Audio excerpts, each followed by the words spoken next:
사도신경 하심으로 6월 11일 수요일 새벽 예배를 하나님께 올려드리겠습니다.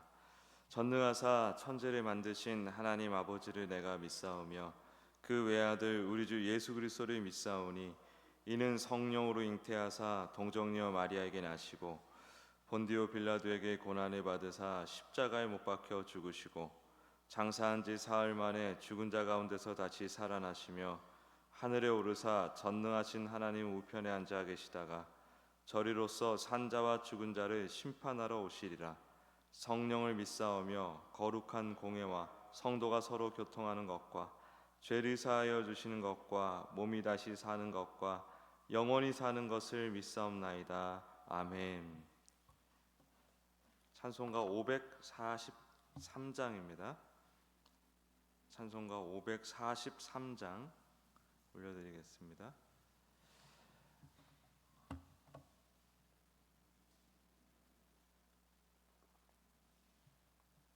찬송가 543장.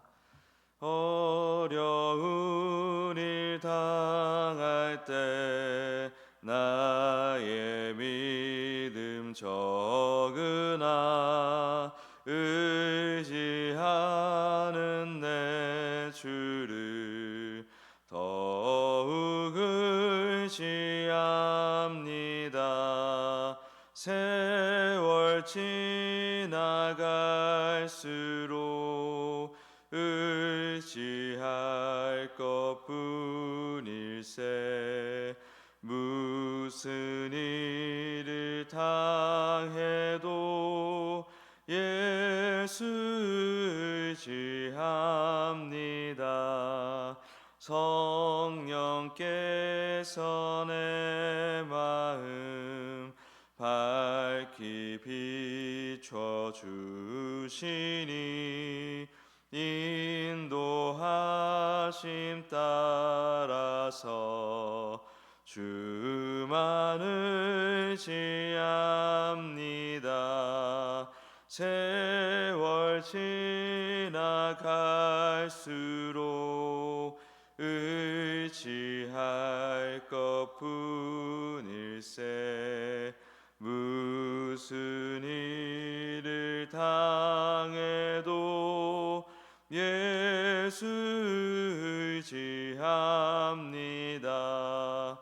밝을 때의 노래와 어두울 때의 기도로 위태할 때 도움을 주께 간구합니다. 세월 지나갈수록 의지할 것뿐일세. 무슨 일을 당해도 예수 의지합니다. 생명이 있을 동안에 예수 의지합니다. 천국 올라가도록 의지할 것뿐일세. 세월 지나갈수록 의지할 것뿐일세. 무슨 일을 당해도 예수 의지합니다. 아멘. 이 시간 합심할 통성으로 기도하기 원합니다. 우리가 지난 주에 성령 감림절을 보냈는데 마갈 다락방에 임하셨던 성령님이 우리 반석교회에 정말 충만하게 임재하시도록, 그래서 우리 반석교회 모든 성도님들이 성령 충만한 가운데서 날마다 새롭고 깊고 풍성한 예수님과의 교제를 누릴 수 있도록 우리 기도하기 원합니다. 또 믿음 사역계 헌신 예배가 있습니다. 돌아온 주일 믿음 사역 회원들을 위해서 늘 교회를 위해서 중보하고 또 함께해주고 자리해주는 우리 믿음 사역회 귀한 우리 믿음 사역 회원들 건강과 삶을 위해서 우리 중보하고 또 믿음 사역회 헌신 예배를 위해서 같이 중보하기 원합니다. 또 우리 송영 장로님 수술이 잘 됐다고 합니다. 회복까지 완벽하게 잘 또 회복될 수 있도록 우리 기도해 줘야 되겠습니다. 주여 한번 크게 부르짖고 기도드리겠습니다. 주여,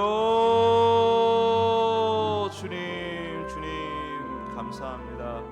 성령 충만한 가운데 모든 세속적인 생각, 근심, 걱정, 두려움, 아버지 하나님 끊임없이 밀려오는 아버지 낙심과 좌절과 실망과 아버지 그 모든 것들을 다 이겨내면 오직 예수님 붙들고 예수님 함께하며 천국에 이를 때까지 주여 한 걸음 한 걸음 잘 나아갈 수 있도록 인도해 주시고 함께하여 주시옵소서.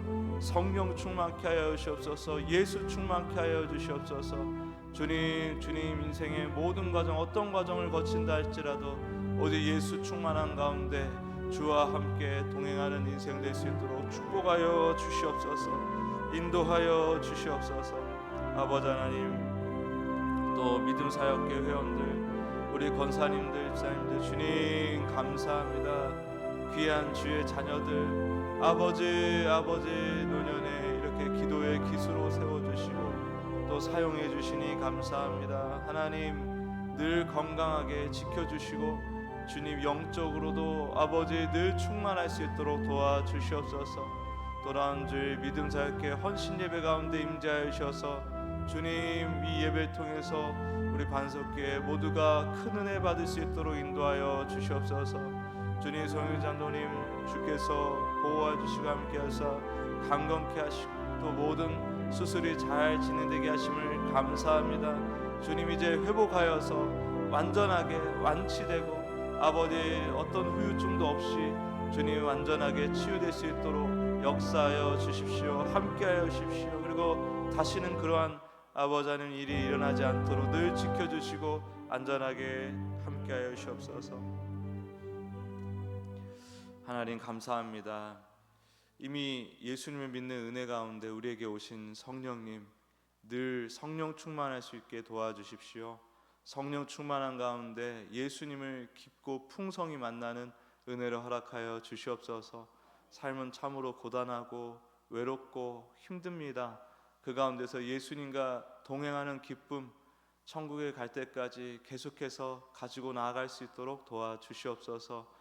주님 또 우리 믿음 사역회 헌신 예배가 있습니다. 주님 주께서 기도의 기수로 세워주신 우리 귀한 믿음 사역 회원들 모두 한 명 한 명 건강하고 또 영적으로 충만할 수 있도록 축복하여 주시옵소서. 인도하여 주시옵소서. 또 성영 장로님 수술 잘 되게 하시니 감사합니다.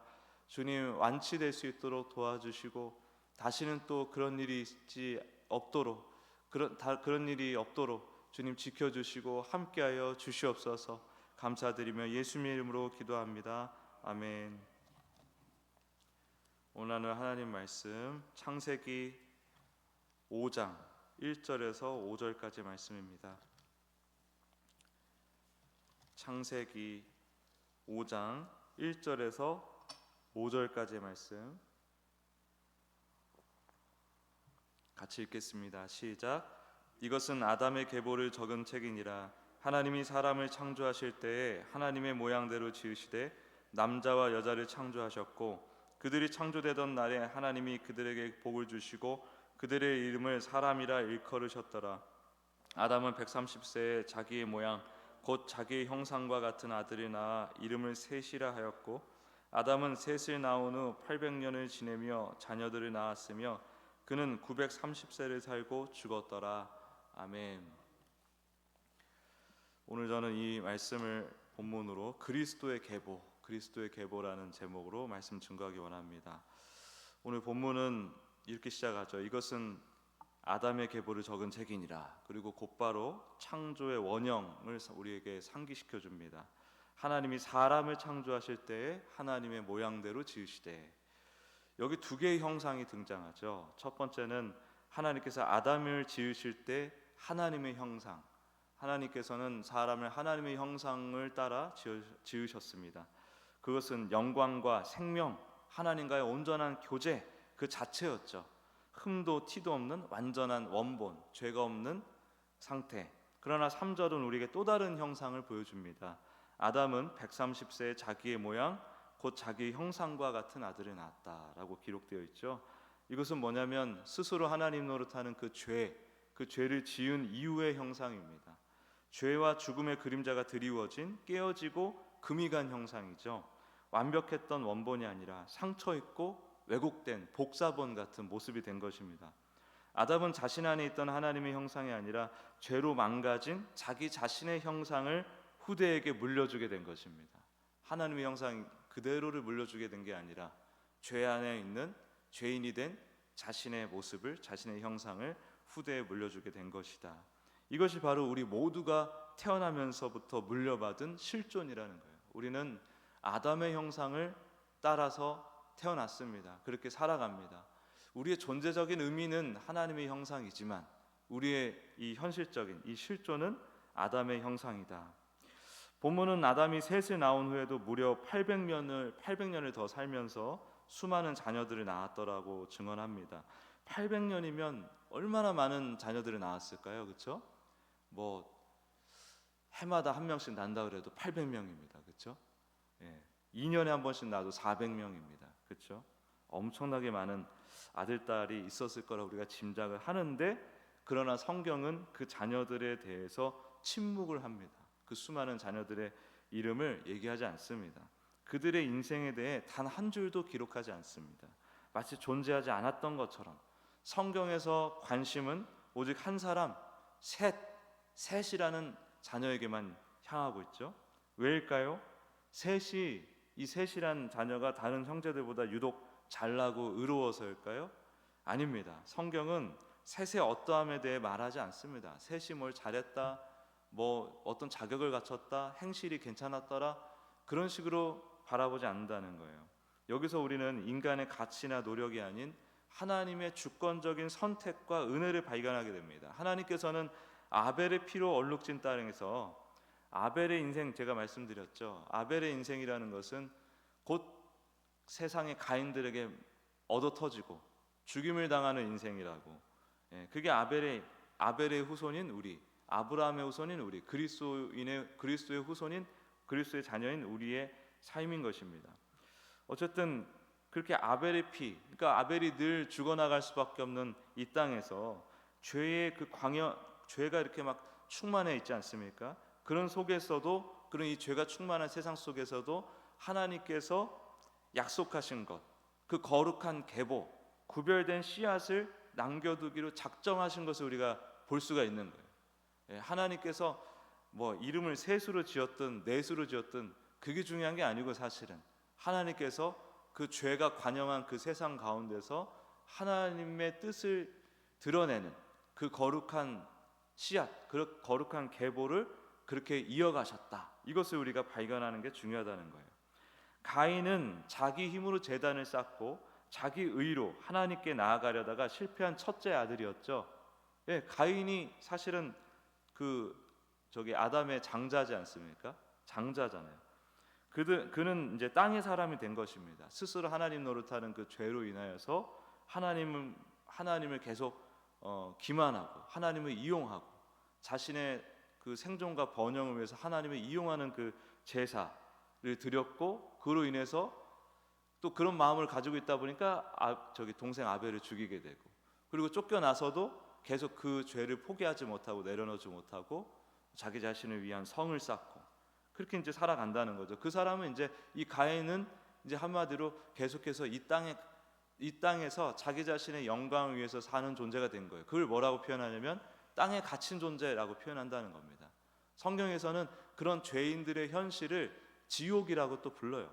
지옥이라는 것은 우리가 죽어서 이제 가게 될 어떤 특정한 장소만을 의미하는 것이 아니라 하나님과 끊어진 상태, 그 상태를 그냥 지옥이라고 얘기를 하는 겁니다. 이 땅에 갇혀진 그 상태. 그러나 하나님께서는 그러한 인간의 실패와 좌절 속에서도 하나님의 계획을 포기하지 않으셨다는 거예요. 셋이라는 새로운 시작을 허락하십니다.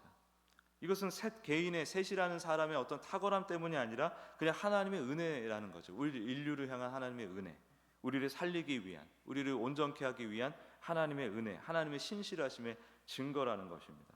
창세기 5장을 읽다 보면은 우리는 약간 지루하고 무거운 어떤 리듬을 느끼게 돼요. 누가 몇 세에 누구를 낳고 몇 년을 지내며 자녀를 낳고 또 그는 몇 세에 살고 죽었더라. 이 죽었더라는 말이 후렴구처럼 계속 반복이 됩니다. 930년을 산 아담도, 912년을 산 셋도, 969년을 산 무드셀라도 결국에는 어떻게 되죠? 다 죽었더라고 끝납니다. 이것이 바로 아담의 형상을 물려받은 우리 인류의 운명이라는 것입니다. 아무리 오래 살아도, 아무리 많은 자녀를 낳아도 죽음이라는 종착역을 피할 수 없습니다. 언젠가는 내 차례가 다 와요. 예. 아무리 젊고 팔팔해도 언젠간 자기 차례가 온다는 겁니다. 창세기 5장의 족보는 인류의 이 계보가 사실은 죽음의 권세 아래 신음하는 인류의 적나라한 어떻게 보면 실패의 역사라는 것을 보여주고 있습니다. 네, 우리가 뭐 아담의 후예고, 뭐 셋의 후예고, 뭐 무드셀라 같이 그런 뭐 또 에녹도 있죠. 가인의 자녀 에녹 말고 저기 아벨의 후손 가운데 에녹이 있죠. 그 자들을 통해서 이 자들이 좋은 사람들이야, 의로운 사람들이야 이런 걸 얘기하는 것보다도 결국엔 이런 사람들도 다 죽어. 그게 사실 우리가 취해야 될 기본적인 메시지가 되어야 되는 거예요. 이 지독한 죽음의 행진 멈출 수가 없지 않습니까? 1000년을 살아도 2000년 살아도 결국엔 죽게 되는 인류의 운명, 이 속에서 우리는 희망을 발견하는 거예요. 바로 셋의 계보가 끊어지지 않고 이어진다. 셋의 계보가 끊어지지 않고 이어진다. 수많은 그 익명의 자녀들, 알려지지 않은 자녀들이 역사 속으로 사라지는 동안에, 그냥 죄 안에서 살다가 죄 안에서 죽고 사라지는 그 동안에 하나님께서는 이 생명의 계보를 계속해서 붙들고 하나님께서 세우신 그 구원의 역사를 한 걸음 한 걸음 전진시키고 계셨던 거예요. 마치 칠흑 같은 어둠 속에서 이제 희미한 그 작은 등불이 길을 비추는 것처럼 이 계보는 인류를 구원할 여자의 후손이 오실 길, 예수 그리스도가 오실 길을 예비하고 있는 그 계보이지 않습니까? 하나님께서 지금 그 예수님이 오실 때까지의 그 계보를 계속 지켜내시는 거예요. 우리는 모두 아담에서 태어나서 자기 형상을 따라서 살아갑니다. 그리고 결국 죽었다라는 마침표를 향해 달려가는 존재들입니다. 세상은 우리에게 더 높은 곳에 오르고 더 많은 것을 성취하며 너 자신의 이름, 너 자신의 계보를 내세우라고 부추깁니다. 우리에게 질문합니다. 너의 이름, 너의 업적이 그 죽음을 이겨낼 수 있는가? 했을 때 우리는 그 죽음에 대해서 신경도 안 쓰고 무시하고 왜곡하고 그냥 내 인생이 어떻게든 잘 되는 거, 그거 하나만 생각하고 우리는 이 땅에 갇힌 채로 살아갑니다. 근데 하나님께서 물어보신다는 거예요. 너 죽어. 너 그 죽음을 극복할 수 있어? 스스로의 힘으로? 안 되죠. 안 됩니다. 하나님께서는 이 죽음의 족보를 끊어내시기 위해서 마침내 참된 하나님의 형상 예수 그리스도를 이 땅에 보내셨죠. 셋의 계보, 그 약속의 정점에 바로 예수 그리스도가 계십니다. 예수님은 아담의 깨어진 형상이 아닌 온전한 하나님의 형상으로 오셔서 우리를 대신하여 죽으시고 부활하심으로 죽음의 권세를 깨뜨리셨습니다. 인간은 스스로 죽음의 문제를 해결할 수가 없어요. 오직 예수님만이 우리 인간의 죽음의 문제를 해결해 주시는 것입니다. 이제 누구든지 그리스도 예수를 믿는 자는 더 이상 아담의 계보에 속한 자가 아닙니다. 우리는 그리스도 안에서 새로운 피조물이 되어 생명의 족보, 그리스도의 계보에 속하게 된 줄 믿습니다. 우리의 가치와 정체성은 이제 우리가 무엇을 이루었느냐에 있지 않습니다. 우리 힘으로 뭘 어떻게 하느냐, 잘하느냐 못하느냐 이런 거에 달려있지 않습니다. 오직 예수님을 통해 하나님의 자녀가 되었다는 이 한 가지 사실이 가장 중요한 일이 된 거예요. 오늘 하루를 살아가실 때 이 진리를 붙드셔야 됩니다. 우리의 정체성, 우리는 죽었더라로 끝날 아담의 후손들이 아니라 예수 그리스도 안에서 영생을 약속받은 존귀한 존재라는 것을 오늘도 깨닫고 받아들이셔야 돼요.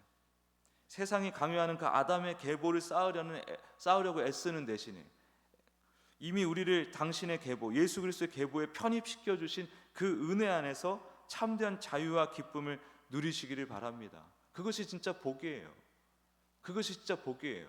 겉으로 보기에는 가인에게 맞아 죽고 가인에게 괴롭힘 당하는 인생인데 우리 인생에 그런 고난이 없을 수 없습니다. 그러나 진짜 우리의 실존은 이제 죽을 수밖에 없는 그런 연약한 실존이 아니라 예수 그리스도 안에서 영원한 생명을 얻고 또 그 영원한 생명 가운데 지극한 행복과 평안과 기쁨을 누리고 배워가는 존재라는 것을 꼭 기억하시고 오늘도 예수님만 붙들고 나아가는 모든 성도님들 되시길 예수 그리스도 이름으로 간절히 축원합니다. 기도하겠습니다. 하나님, 아담의 형상을 따라 태어나 죽음을 향해 갈 수밖에 없었던 저희들을 불쌍히 여겨주셔서 예수 그리스도 안에서 새 생명의 계보를 있게 하여 주시니 감사드립니다.